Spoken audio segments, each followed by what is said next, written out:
जानिए खुश रहने के मूल मंत्र। एक आदमी पत्थरों को काटने का काम करता था, लेकिन वह खुद से खुश नहीं था। उसे लगता था यह काम बहुत ही निचले दर्ज का है और वह इससे भी बेहतर कुछ कर सकता है। उसने पत्थरों को काटने का काम बंद कर दिया और जॉब खोजने के लिए निकल पड़ा। एक दिन वह जॉब के सिलसिले में एक व्यापारी आदमी से मिलने गया।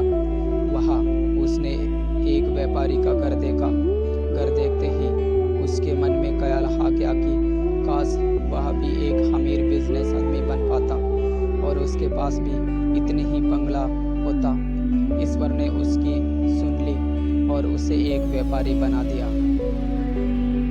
दिन बीतते गए और एक दिन राजा का मंत्री राज्य में घूम रहा था। उसने देखा कि राजा का एक मंत्री दूसरे बिजनेस आदमी के घर आ रहा है। उसके घर पहुंचने पर व्यापारी बहुत डर गया और वह मंत्री के आगे घुटने के बल झुक गया। मंत्री कितना शक्तिशाली है, उसने सोचा कि काश भगवान मुझे भी एक मंत्री बना देता। और ईश्वर ने एक बार फिर से उसकी मन सुन ली और उसे मंत्री बना दिया। मंत्री बनने के बाद उसे लगातार राज्य के दौरे करने पड़ते। एक दिन बारी दोपहरी में जब सूर्य देवता अपनी पूरी गर्मी के साथ चमक रहे थे, तब मंत्री बने आदमी को लगा कि सूर्य देवता ही सबसे ज्यादा शक्तिशाली है और उसने सूर्य देवता बनने का भी इच्छा की।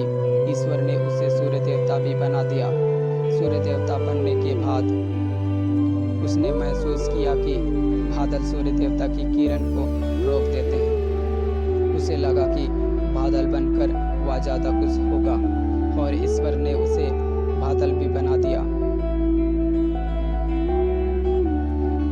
तब उसने सोचा कि हवा सबसे ज्यादा ताकतवर है। यह बादल को उड़ाकर एक जगह से दूसरे जगह ले जाती है और आंधी घरों को भी गिरा सकती है, लेकिन पर्वत को डिगा भी नहीं सकती। सोचा काश में पर्वत होता जो सबसे ज्यादा मजबूत है और ईश्वर ने उसे पर्वत बना दिया। फिर एक दिन पर्वत ने एक हथौड़ा और चीनी लिए एक पत्थर को तराशने वाला एक व्यक्ति पर्वत की तरफ चला आ रहा था। शायद वो उसी पर्वत पर मौजूद पत्थरों को अपने चीनी और हथौड़ों से तोड़ने आ रहा था। तब उसने पुनः भगवान से प्रार्थना की, प्रभु मैं जैसा पहले था वैसा ही बना दीजिए, मैं उसमें ही खुश रह लूँगा। अर्थात एक संतुष्ट व्यक्ति ही खुशी व्यक्ति होता है। दोस्तों, कहा भी गया है, जो प्राप्त है वही पर्याप्त है। खुशी रहने का यही मूल मंत्र है।